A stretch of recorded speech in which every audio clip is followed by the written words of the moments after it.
Your brother deserves this house more than you do. That's what my wife said to me, standing in the living room of the house I built with my own hands. Not metaphorically, literally built. I'm a contractor. I designed it. I framed it. I wired it. I finished it. 3 years of weekends and evenings. My wife, Rachel, never hammered a single nail. And my brother? He showed up twice to drink my beer and criticize my tile work. I stood there holding grocery bags, trying to process what she'd just said. What did you just say? She crossed her arms, and I noticed her mother sitting on my couch, smirking like she'd just won something. You heard me. Derek works so hard and has nothing. You have all this. It's selfish. Derek is my younger brother. He's 32, I'm 38. Derek has never held a job longer than 8 months. He's crashed on my couch 4 times in the past 6 years. He owes me $11,000 that I'll never see again. And according to my wife of 5 years, he deserves my house. Rachel, I need you to explain what's happening right now. Her mother leaned forward. What's happening is you're being confronted about your greed, Nathan. Family takes care of family. I looked at Rachel. Is this a joke? Please tell me this is a joke. Derek is struggling, she said. He needs stability. He needs a place where he can get his life together. And you, she gestured around the room. You have this whole house just for the 2 of us. It's wasteful. The grocery bags were getting heavy. I set them down on the counter. So what exactly are you suggesting? Sign the house over to Derek. We can rent an apartment. It'll be cheaper anyway, and it'll teach you some humility. I waited for the punchline. It didn't come. She was serious. Her mother was nodding along like this was reasonable. This is the house I built, I said slowly. With my hands. That I paid for. That's in my name only because we weren't married when I started building it.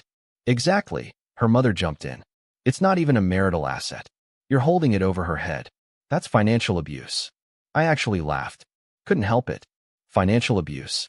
I pay for everything. Her car, her credit cards, her gym membership, her. Because you're the man, Rachel snapped. That's what men do. But hoarding assets? That's different. I pulled out my phone and opened my banking app. Started taking screenshots. What are you doing? Rachel asked. Documenting this conversation. For when I talk to a lawyer. Her face went pale. A lawyer? You'd divorce me over this. You just asked me to give my house to my deadbeat brother and move into an apartment to learn humility. Yeah, Rachel. I'd divorce you over that. Her mother stood up. You're being dramatic. She's asking you to help family. My family, I said, looking directly at her, is the one trying to steal from me. So no, I don't think I'm being dramatic. I grabbed my keys and walked out. Left the groceries. Left Rachel and her mother sitting there. Drove to my best friend Mike's house and told him everything. She wants you to what? Mike was pacing his kitchen. Give Derek my house. Just sign it over. Because apparently, I'm greedy for wanting to keep the thing I built. That's insane. That's genuinely insane. My phone was blowing up. 17 texts from Rachel. I read the first one. You're making this bigger than it needs to be. I blocked her number. Then I called my lawyer. Left a voicemail explaining I needed a consultation immediately. Then I called my bank and put a freeze on all joint accounts. If she wanted to play financial games, I'd show her what actual financial control looked like. By the time I got back to Mike's couch, I had 31 missed calls. Not just from Rachel. From her mother. From her sister. From Derek. I called Derek. He answered on the first ring.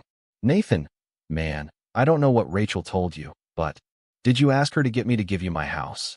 Silence. Derek, did you? She offered. She said you had too much and I needed help, and maybe we could work something out where.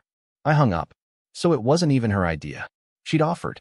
She'd literally volunteered to give away my house. That night, I stayed at Mike's. Didn't sleep much. Around 2 a.m., I made a list of every asset I had. The house, mine, title in my name only. My truck, mine. My tools, $40,000 worth, all mine. Bank accounts, $95,000 in my personal account, $22,000 in our joint account. Her car, in my name, I paid the note. Her credit cards, authorized user on my accounts. I'd been carrying the entire financial weight of this marriage for 5 years while she worked part-time at a boutique, making $14 an hour, 20 hours a week. By choice. Because she needed time for self-care. At 6 a.m., I called the credit card companies. Removed her as an authorized user on all 3 cards. Effective immediately.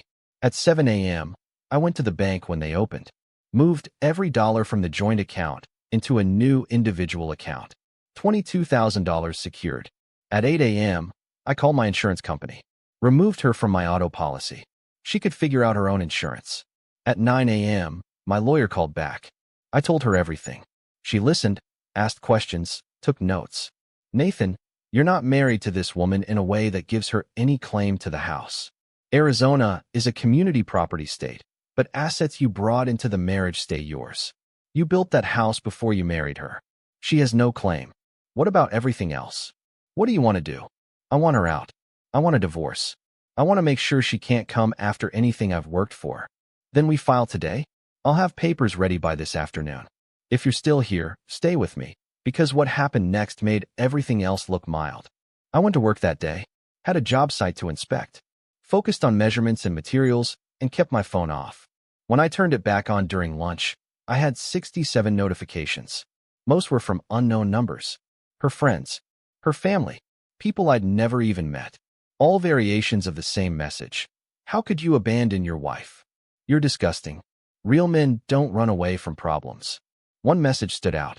From Derek, Rachel's at the hospital. She had a panic attack. This is on you.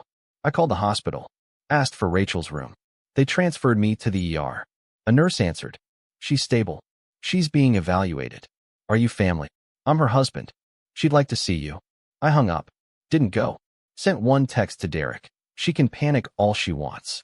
I'm done. At 3 p.m., my lawyer texted, papers ready. Come sign. I left work early. Went to her office. Signed divorce papers citing irreconcilable differences. She'd have them served tomorrow. One more thing, I said. She's going to claim I abandoned her. She's going to say I left her with nothing. I need documentation that she tried to coerce me into signing over my house. Do you have proof? I played the voice memo I'd recorded during our fight. I'd hit record the second she said Derek deserved the house. Arizona is a one-party consent state. Totally legal. My lawyer smiled. Oh, she's not getting a dime. I drove home. My home. The one I built. Rachel's car was in the driveway. I parked on the street and called the police non-emergency line. I need an officer present while I remove someone from my property. They sent someone within 20 minutes. I explained the situation. My house, my name on title, wife tried to steal it. Now I'm divorcing her. The officer knocked. Rachel answered. Saw me standing behind the cop. Her face went from hopeful to horrified. Ma'am, this is Mr. Carter's property. He's asked that you vacate immediately. You can't kick me out. I live here. Do you have any ownership documentation? We're married. The officer looked at me. I showed him the title. My name only. Ma'am, you need to gather your belongings and leave. If you refuse, you'll be trespassing. Rachel looked at me. Nathan, please, can we talk about this? No. I'm sorry. I was wrong. Mom was in my ear, and Derek was stressed, and You have 30 minutes to pack essentials. Anything else, we'll arrange a time for you to get it with police escort. She started crying. The ugly kind, where your face goes red and snot runs, and you can't breathe right. The officer looked uncomfortable, but didn't budge. I went inside with her. Watched her throw clothes into a suitcase. Toiletries. Shoes. The whole time she was begging. I'll tell Derek no. I'll never bring it up again. Please, Nathan, don't do this. I said nothing. Just watched the clock. At minute 28, her mother pulled up. Started screaming before she even got out of the car. You're throwing her out? What kind of man are you? The officer stepped between us. Ma'am, this is a civil matter. Mr. Carter is within his rights. She's his wife, and he's filing for divorce. Rachel dragged her suitcase to her mother's car. Turn back one more time. You'll regret this. I already regret marrying you. They left. The officer left. I stood in my living room, in my house, alone. Changed the locks myself that night. All new deadbolts, new garage code, new security system passcode. By midnight, the house was locked down tighter than a bank. My phone wouldn't stop. I turned it off. Went to bed in silence. The next morning, I woke up to someone banging on my door. I looked through the window. Derek. I opened it. What? You really served her with divorce papers? I did. Over a misunderstanding. She tried to steal my house. Derek. That's not a misunderstanding. She was trying to help me. And I'm supposed to lose everything I built so you can what? Crash here rent-free until you get bored and move on? Like you always do. His face twisted. I'm your brother. Yeah, you are. And you tried to take my house. So maybe think about that before you come banging on my door. I closed it in his face. Locked it. Watched through the window as he stood there for 5 minutes before finally leaving. Work became my refuge. I threw myself into projects. Took on extra jobs. Stayed late on site. Came home exhausted enough that I didn't think about Rachel or her mother or Derek or any of it. But the messages kept coming. Different numbers, same people. Her friends, her family, all telling me I was making a mistake. That I was being cruel. That marriages go through rough patches. One message was different. From Rachel's sister, Emma. We'd always gotten along. Nathan, I don't agree with what she did. But she's destroying herself over this. She quit her job. She's not eating. Mom's worried she'll hurt herself. I'm not asking you to take her back. Just talk to her. Once. Please. I stared at that message for a long time. Then I typed back. She made her choice. I made mine. Emma responded immediately. She didn't think you'd actually leave. That's the problem. The divorce moved fast. No kids. No shared property. No dispute over assets. Rachel didn't even fight it. Didn't hire a lawyer. Just signed the papers when they were served. My lawyer called me 2 weeks after I'd filed. It's done. You're officially divorced. That's it. That's it. She didn't contest anything. Probably realized she had no leg to stand on. I should have felt relief. I felt nothing. A month after the divorce was final, I got a call from a number I didn't recognize. Answered it anyway. Nathan? It's Emma. Hey. Rachel's in rehab. I sat down. What happened? She started drinking. A lot. Mom found her passed out in her car last week. She's getting help now, but I thought you should know. Why? Because whether you want to admit it or not, you cared about her. And she's falling apart. She did this to herself. I know. But I also know you're not a monster. And I think you're carrying this around like you are one. I hung up. Didn't want to hear it. Didn't want to feel anything about it. But that night, I couldn't sleep. Kept thinking about Rachel in rehab. Kept thinking about how it started with one stupid conversation about my brother and my house. Kept thinking about how she really believed I'd just give it all away. 2 months post-divorce, Derek showed up at my job site. I need to talk to you. I kept working. So talk. I'm sorry. For all of it. For asking Rachel to help me. For thinking you owed me anything. For being a shitty brother. I looked at him. He looked rough. Thinner. Tired. You get a job? Yeah. Warehouse work. Overnight shift. It's not much, but it's steady. Good. I know you won't forgive me. I just needed you to know I'm trying to do better. I nodded. Okay. He left. I went back to work. That night, I sat in my house, my quiet, empty house, and realized I didn't feel angry anymore. Didn't feel betrayed. Just felt tired. I'd won. I kept everything. The house, the money, the truck, the tools. I'd protected what was mine. But sitting there alone, I wondered what I'd actually won. 3 months after the divorce, I started dating again. Nothing serious. Just dinners, movies, conversations with women who didn't ask me to give away my house. One of them, a woman named Lauren, asked me over coffee, "What happened with your ex?" I told her the whole story. She listened without interrupting. When I finished, she said, "That's awful. I'm sorry you went through that. It's fine. It's over." Is it? I looked at her. What do you mean? You just spent 20 minutes telling me about something that happened months ago, like it happened yesterday. You're still angry. I'm not angry. Nathan, you built a house with your hands, and your wife tried to give it to your brother. You're allowed to be angry. I didn't have a response to that. Lauren and I didn't work out. She said I wasn't ready. She was probably right. For months post-divorce, Emma called again. Rachel's out of rehab. She's doing better. She wanted me to tell you she's sorry. Okay. That's it. Just okay. What else is there to say, Emma? She's sorry. Great. I'm still divorced. Still living alone in the house she tried to steal. Her apology doesn't change anything. She knows that. She just wanted you to know. Fine. I know. After I hung up, I sat on my back deck and looked at the yard I'd landscaped. The fence I'd built. The garden beds I'd installed. Everything here was mine. Everything here was something I'd made with my own hands. And it was all so goddamn empty. I started therapy 6 months after the divorce. My therapist, Dr. Brennan, asked me why I came in. I don't know. I guess I'm tired of being angry. Are you angry? Everyone keeps saying I am. What do you think? I thought about it. I think I'm tired. I think I won, and I don't feel like I won anything. What did you want to win? Respect. I wanted my wife to respect me enough not to try and steal from me. And when she didn't, I left. I took everything and I left. Do you regret that? No, but I don't feel good about it either. Dr. Brennan leaned back. Nathan, you set a boundary. A hard one. That's not something to feel guilty about. Then why do I feel like this? Because you loved her. And love doesn't just turn off because someone betrays you. I didn't go back to therapy after that session. Didn't like hearing I still loved Rachel. Didn't want it to be true.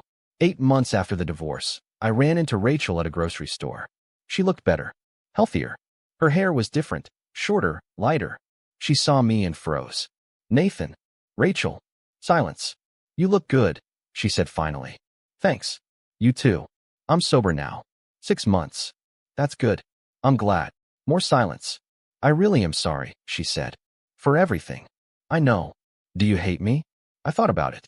Really thought about it. No. I don't hate you. But you don't forgive me. I don't know if I can. She nodded. I understand. She started to walk away, then stopped. For what it's worth, Derek paid me back. The $11,000 he owed you. He gave it to me and told me to give it to you. I have a check in my car. I followed her outside. She handed me an envelope. Inside was a check for $11,000 with a note. I'm sorry. D. He's doing better, Rachel said. Got a promotion. Has his own place now. He talks about you sometimes. Misses you. That's good. Nathan, do you think we could ever? No. She flinched but nodded. Okay. I had to ask. I know. She got in her car and left. I stood there holding the check and feeling absolutely nothing. 1 year after the divorce, I met someone new. Her name was Sarah. She was a project manager for a commercial construction company. We met at an industry conference. She was smart, funny, direct. Didn't play games. On our third date, I told her about Rachel. So your ex-wife tried to give your house to your brother? Yeah. And you divorced her? Yeah. Sarah laughed. Good. That's insane. You don't think I overreacted? Are you kidding? She literally tried to steal your house. If anything, you underreacted. I would have burned the whole relationship down in the first 5 minutes. I smiled. First real smile in months. Sarah and I took it slow. She met Mike. Met my parents. Started staying over on weekends. She never asked to move in. Never asked about marriage. Never pushed for anything I wasn't ready to give. And slowly, the house started feeling less empty. 18 months after the divorce, Derek called. Hey. Hey. I'm getting married. Congratulations. I'd like you to be there. I know I don't deserve it, but you're my brother. I thought about it. Send me the details. Really? Yeah, really. The wedding was small. Derek married a woman named Claire who worked as a nurse. She seemed good for him. Stable. Kind. At the reception, Derek pulled me aside. Thank you for coming. You're my brother. I know I fucked up. I know I almost cost you everything. You did. But you're doing better now. Because of you. Because you didn't bail me out. You made me figure it out myself. I clapped him on the shoulder. Don't make me regret forgiving you. He smiled. I won't. Rachel wasn't at the wedding. Derek said he didn't invite her. Said it didn't feel right. I appreciated that more than I said. 2 years after the divorce, Sarah and I got engaged. She said yes before I even finished asking. We were on the back deck of my house. Our house now. And I got down on one knee and she tackled me before I could get the words out. Yes. Obviously yes. We got married 6 months later. Small ceremony, close friends and family. Derek was there. Emma was there. My parents cried. Rachel sent a card. Didn't sign it. Just wrote, I'm happy for you. You deserve this. I believed her. 3 years after the divorce, Sarah and I sold the house. It was time. Too many ghosts. Too many memories that weren't hers. We built a new one together.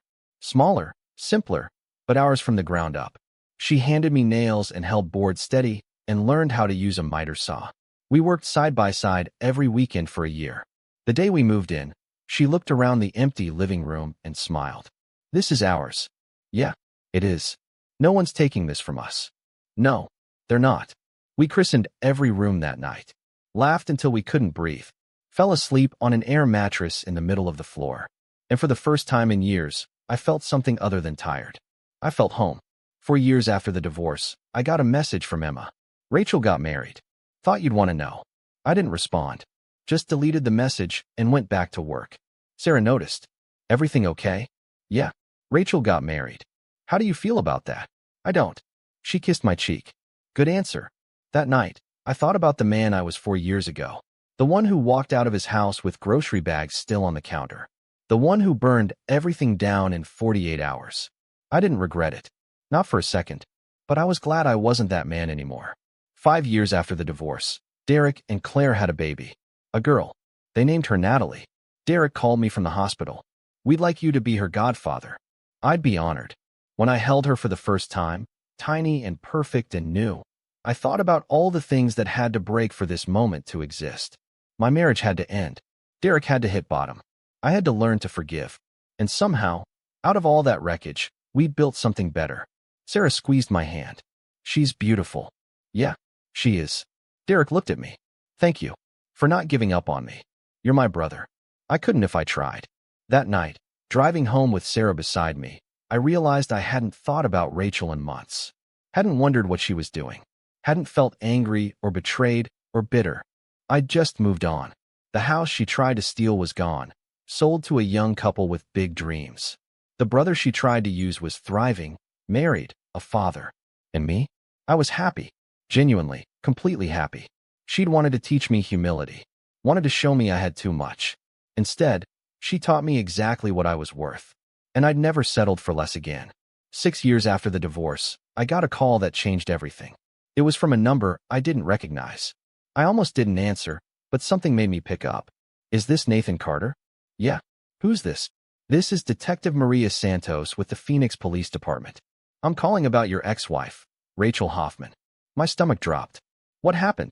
She's missing. Has been for 3 days. We're contacting family and close associates. When's the last time you had contact with her? Years. We've been divorced for 6 years. I haven't spoken to her in at least 4. I see. Do you know if she had any enemies? Anyone who might want to harm her? No. I mean, not that I know of. We don't run in the same circles anymore. Understood. If you think of anything, please call me. She gave me her number. After I hung up, I sat there staring at my phone. Sarah came into the room. Who was that? Police. Rachel's missing. Sarah's face went serious. Missing how? They didn't say. Just that she's been gone 3 days. Do you want to help look for her? I thought about it. Really thought about it. No. That part of my life is over. But I couldn't stop thinking about it. That night, I barely slept. Kept imagining worst-case scenarios. Kept wondering if I should care more than I did. The next morning, Emma called. Did the police contact you? Yeah. What's going on, Emma? She didn't come home from work 3 days ago. Her husband reported it.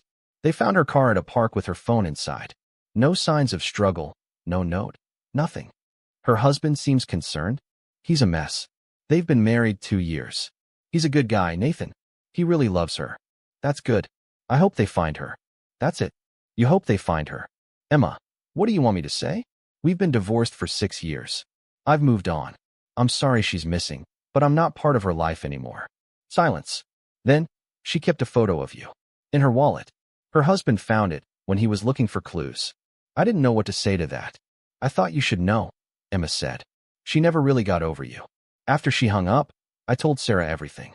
That's heavy, she said. How do you feel? Confused. Guilty, maybe? I don't know. I shouldn't care this much. She was your wife for 5 years. You're allowed to care that she's missing. But I don't want to care. Sarah put her arms around me. That's okay too. For days later, they found Rachel. She was alive.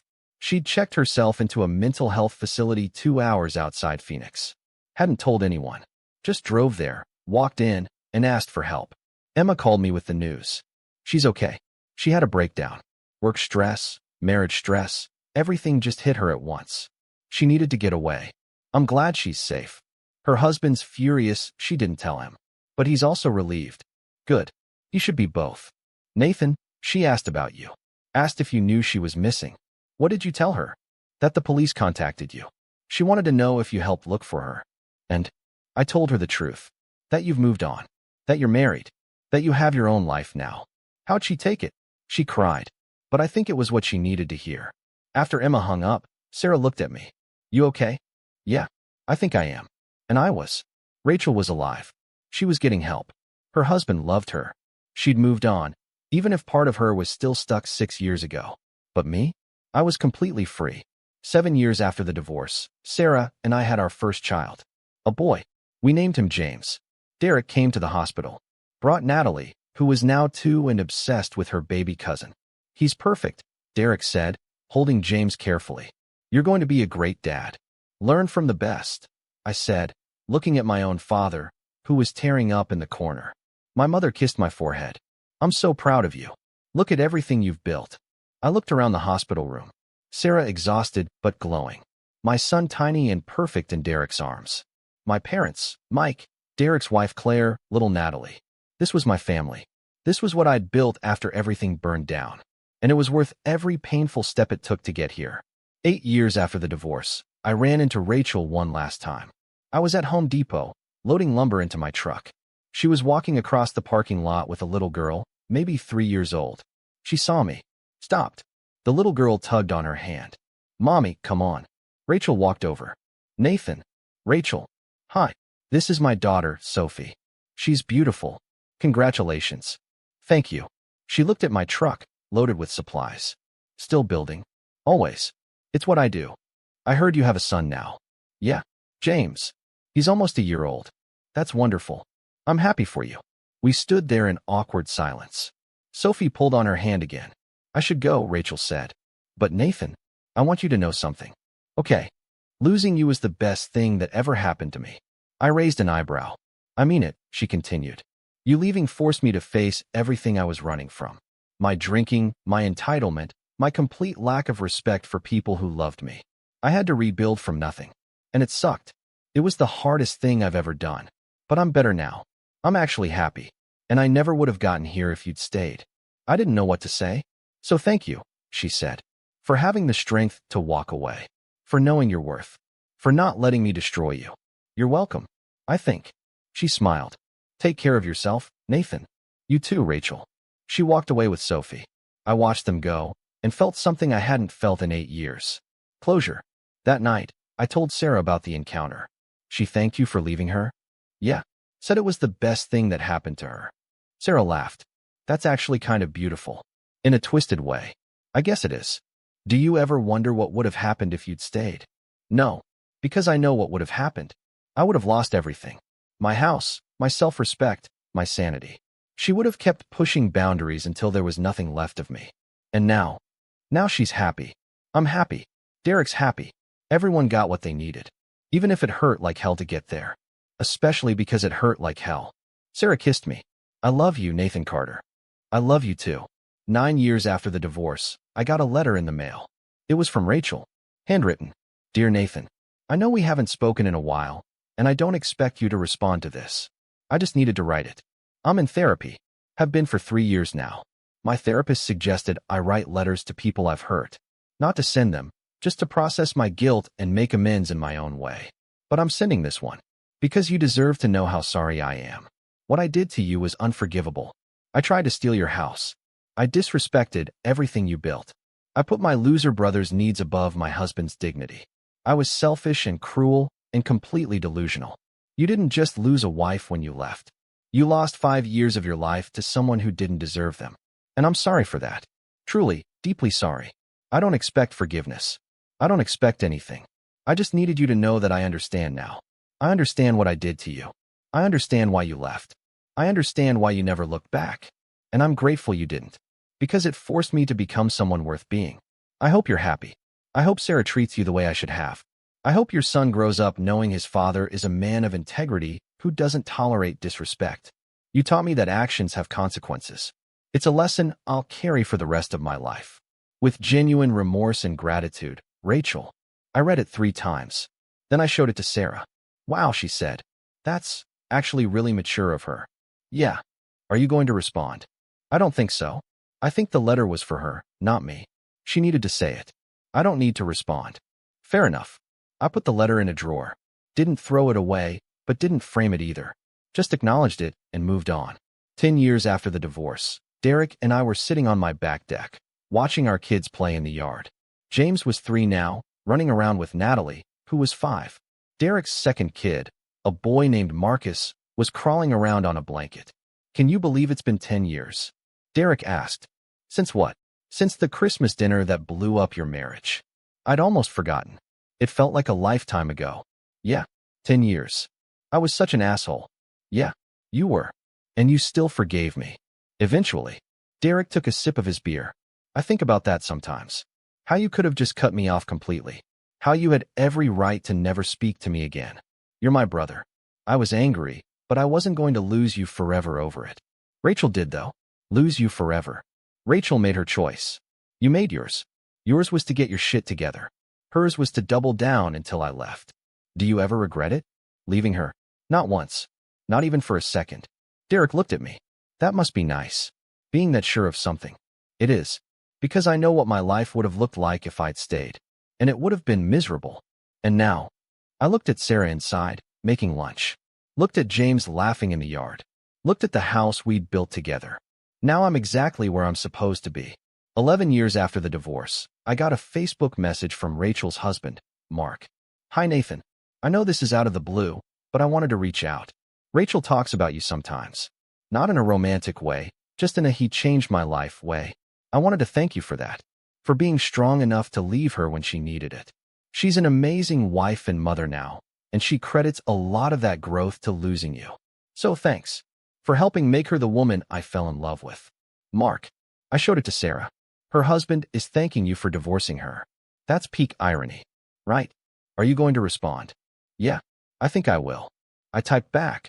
Mark, thanks for reaching out. I'm glad Rachel found happiness with you. She deserved a second chance, and it sounds like she made the most of it. Take care of her. Nathan. He responded immediately. I will. You take care too. And that was it. Full circle. Complete closure. 12 years after the divorce, my parents threw a big anniversary party for Sarah and me. 10 years married. 12 years together. One son, another kid on the way. Derek gave a toast. To my brother, who taught me that sometimes the best thing you can do for someone is refuse to save them. To Nathan and Sarah. May you always know your worth. Everyone raised their glasses. I looked around the room at all the people I loved. All the people who'd stood by me through the hardest years of my life. And I realized something. Rachel tried to take my house. But in doing so, she gave me something far more valuable. She gave me clarity. She gave me boundaries. She gave me the certainty that I would never again tolerate disrespect from anyone. She tried to steal my house. Instead, she helped me build a life. 13 years after the divorce, I was working in my garage when James came running in. Dad, look what I made. He held up a birdhouse. Crooked, rough, but unmistakably a birdhouse. You made this? Yeah, at school. We learned how to use hammers and nails. I took it from him, examined it. This is really good work, buddy. Can we hang it in the backyard? Absolutely. We hung it together. James held the ladder while I secured it to a tree branch. Dad, can you teach me how to build stuff? Like real stuff? Yeah, I can teach you. Like you build. Just like I build. He beamed. Cool. That night, I told Sarah about it. He wants to learn to build. Like father, like son. I want to teach him more than just carpentry, though. Like what? Like how to know his worth. How to set boundaries. How to walk away from people who don't respect him. Sarah put her hand on my cheek. You'll teach him all of that. Because you lived it. Yeah, I did. 14 years after the divorce, Emma called. Nathan, I need to tell you something. Okay. Rachel and Mark are moving. Out of state. Colorado. He got a job offer. Good for them. She wanted me to ask if you'd be okay with her reaching out one last time before they go. To say goodbye. I thought about it. No, I don't think so. Really. Emma, we've both moved on. We're both happy. There's nothing left to say. Goodbye was said a long time ago. She'll understand. I hope so. After I hung up, Sarah asked, Rachel wants to say goodbye? Yeah. I said no. Why? Because some chapters close completely. And ours did 14 years ago. Sarah nodded. I get it. 15 years after the divorce, I built James his first treehouse. He was 8 now, old enough to help with the actual construction. We spent 3 weekends building it together. Why do we measure twice? He asked. Because cutting once is cheaper than cutting twice. Why do we use these screws instead of nails here? Because this joint needs to flex slightly when the wind blows. Screws hold better under stress. Why do we? James. Buddy, the answer to all your questions is the same. Because I'm teaching you to build things that last. He thought about that. Like you and Mom? I smiled. Yeah, like me and Mom. When we finished, he climbed up and looked around from the platform. Dad, I can see everything from up here. That's the point. Can I sleep up here tonight? Ask your mother. Sarah said yes. We set him up with a sleeping bag and a flashlight. He was asleep by 9. Later that night, Sarah and I sat on the deck, watching the treehouse. You gave him something special, she said. I gave him a treehouse. No, you gave him your time, your knowledge, your patience, the things you never got from your dad. I looked at her. My dad was great. Your dad was great at providing, but he was always working. You're great at being present. I learned that the hard way. I know, and James is lucky for it. 16 years after the divorce, I got an email from Rachel. Subject line, final goodbye.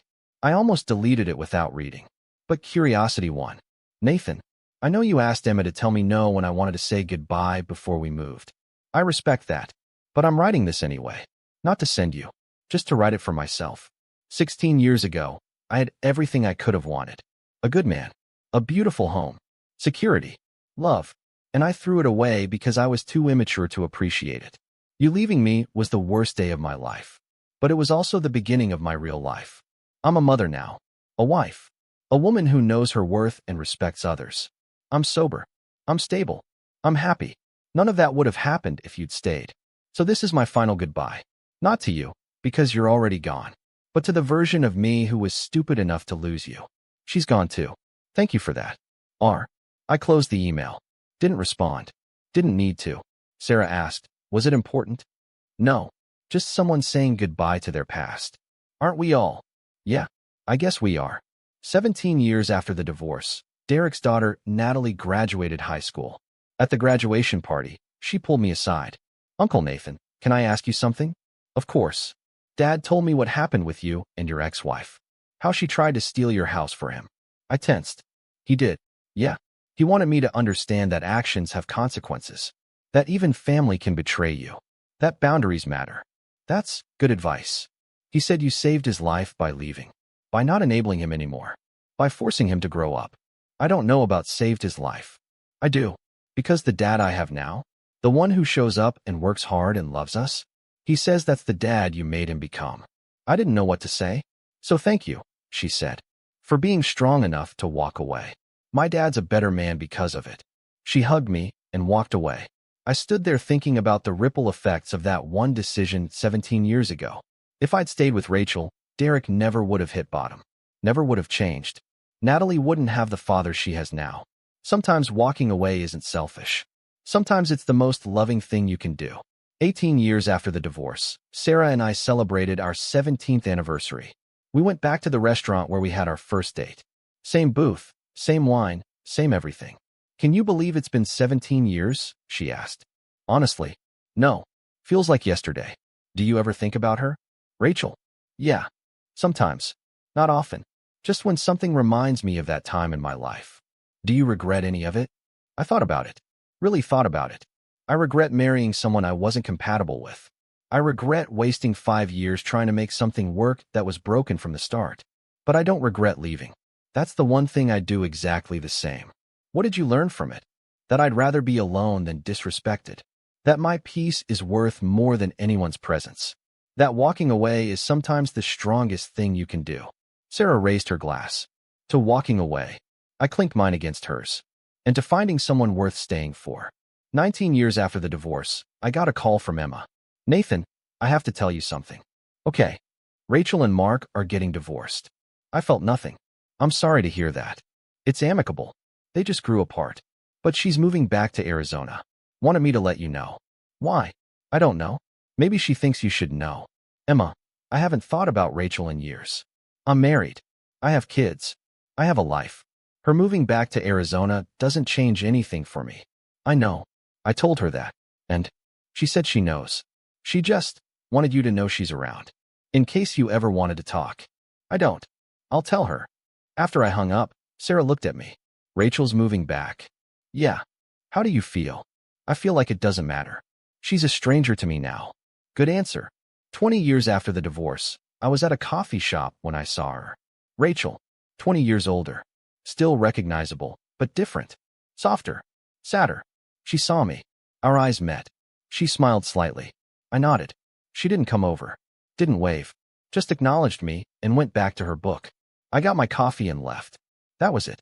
20 years of wondering how I'd feel if I saw her again, and it was just nothing. No anger. No bitterness. No curiosity. Nothing. She was a chapter I'd closed 2 decades ago, and it stayed closed. That night, I told Sarah about it. After all this time, all that build-up, and you felt nothing? Absolutely nothing. That must be strange. No. It's perfect. It means I'm completely over it. Completely moved on. Do you think she is? I don't know. And I don't care. Sarah laughed. I love you, Nathan Carter. I love you too. 21 years after the divorce, James turned 18. We were sitting in my truck after his graduation ceremony. Dad, can I ask you something? Always. Uncle Derek told me what happened with your first marriage. I sighed. Everyone seems to know about that. He said you built a house, and your wife tried to give it to him. That's accurate. Why didn't you fight to save your marriage? I looked at him. Because some things aren't worth saving. When someone shows you they don't respect you, believe them. Don't try to change their mind. Just protect yourself and walk away. But you loved her. I did. And she loved who she thought I should be, not who I actually was. That's not real love. James thought about that. How do you know when it's real?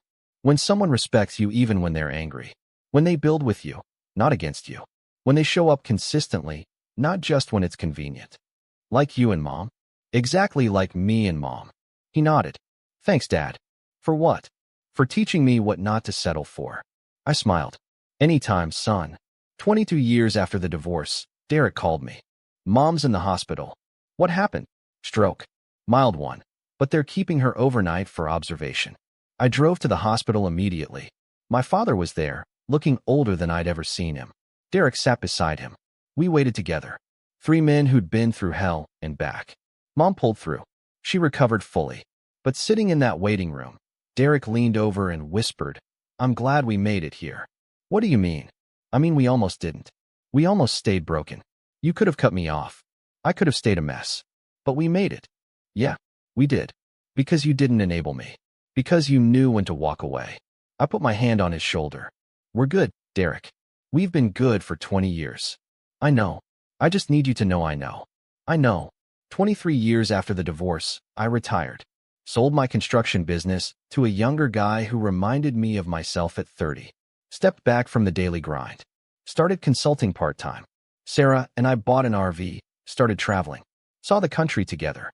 One night, we were parked near the Grand Canyon, watching the sunset. Do you ever wonder where you'd be if you'd stayed with Rachel? She asked. No, because I know where I'd be. Miserable. Resentful. Probably divorced anyway, but 10 years later and with nothing left. You think you'd have nothing? I think I'd have wasted my best years trying to earn respect from someone incapable of giving it. And instead I found you. Built a life that actually makes me happy. Raised a good kid. Repaired my relationship with my brother. None of that happens if I stay. Sarah kissed me. I'm glad you didn't stay. Me too. 25 years after the divorce, I got a letter. From Rachel. But not to me. It was addressed to Sarah. Sarah opened it, read it, then handed it to me. Dear Sarah, you don't know me, but I was Nathan's first wife. I'm writing to tell you something important. You're married to one of the best men I've ever known. He's principled, loyal, and knows his worth. Don't ever take that for granted. I did, and I lost him. 25 years later, I'm still learning from that mistake. Take care of him. He deserves it. Rachel. I looked at Sarah. Why would she send this to you? I think it's her way of finally letting go. By acknowledging that you're someone else's now. That I won what she lost. That's kind of sad. It is. But it's also closure. Should you respond? No. Some letters are meant to be one way. We never spoke of it again. 30 years after the divorce, I turned 68. My grandchildren played in the yard while I sat on the porch with Sarah, Derek, and our kids. James and his wife brought their 2 kids. Derek's kids brought theirs. It was chaos. Beautiful, perfect chaos. Derek leaned over. You remember when we thought our lives were over? Which time? When you divorced Rachel. When I hit rock bottom. When we didn't talk for a year. Yeah, I remember. Look at us now. I looked at everyone gathered in my yard. My family. My legacy. Yeah, look at us now. That night, after everyone left, Sarah and I sat in comfortable silence. Any regrets? She asked. None. Not even one. I thought about it. Really thought about it. I regret not seeing Rachel for who she was sooner. But I don't regret leaving. That's the one decision I'd make the same every single time. Good. Why good? Because that decision led you to me. And I'm selfish enough to be grateful for it. I kissed her forehead. Me too. 35 years after the divorce, I got a call. Emma. I hadn't heard from her in a decade. Nathan, I thought you should know. Rachel passed away. I sat down slowly. How? Cancer. She fought for 2 years. It was peaceful. Her daughter and grandkids were with her. I'm sorry to hear that. She asked me to tell you something. Okay. She said to tell you thank you. For being the catalyst for her change. For refusing to enable her. For teaching her that actions have consequences. She said losing you was the worst and best thing that ever happened to her. I felt tears on my face and wasn't sure why. Thanks for telling me, Nathan. She was a better person because she knew you. Even though it ended badly. You made her better. I don't know about that. I do. Goodbye, Nathan. Goodbye, Emma. I sat there for a long time, processing. Rachel was gone. The woman who tried to steal my house. The woman who humiliated me. The woman who taught me to know my worth. She was gone. And I was still here. Still building. Still loving. Still living the life I chose. Sarah found me on the porch. You okay? Rachel died. Oh, I'm sorry. I don't know how to feel. However you feel is fine. I pulled her close. I feel grateful. For the lesson she taught me. For the life I built after her. For you. That's not what I expected. Me neither. But it's true. 40 years after the divorce, I turned 78. Sarah was 76, still beautiful, still my best friend. We were sitting on our porch, the third house we'd built together, when she asked, if you could go back and change anything, would you? No. Not even the bad parts. Especially not the bad parts. Because they made the good parts possible. Even Rachel trying to steal your house. Even that. Because it taught me to walk away from disrespect. And that made room for you. She smiled. Good answer. It's the truth. We sat in silence, watching the sunset. 43 years after the divorce, Sarah got sick. Cancer. Stage 4. The doctors gave her 6 months. She made it 13. I was with her at the end. Holding her hand. Telling her I loved her. Thanking her for 38 years of happiness. No regrets, she whispered. Not a single one. Good. Me neither. She died peacefully. I was lost without her. 45 years after the divorce, I was 83 years old. Derek was gone too. Heart attack at 77. My son James was 52. My grandkids had kids of their own. I was the last man standing from that chapter of my life. And sitting in my house, the one Sarah and I built together, I thought about everything. Rachel tried to steal my house 45 years ago. She died thinking she'd ruined her own life. But the truth was simpler than that. She'd freed me. Freed me to find real love. Real partnership. Real respect. I'd lived 45 years of a good life because I'd had the strength to walk away. Some people would call that revenge. I called it self-respect. Rachel wanted to teach me humility by taking my house. Instead, she taught me something far more valuable. She taught me that I'd rather have nothing than be disrespected. And I spent the rest of my life proving that was the right choice. 45 years later, sitting in a house I built with a woman who loved me, surrounded by family who respected me, I had no regrets. None. Rachel tried to steal my house. Instead, she gave me the blueprint for a life worth living. And I built it better than she ever could have imagined. Our story has reached its conclusion. If you've stayed with me this far, I hope you found what you were looking for. This is Nathan's story, a man who knew his worth and refused to settle. Remember, sometimes the strongest thing you can do is walk away. Until next time.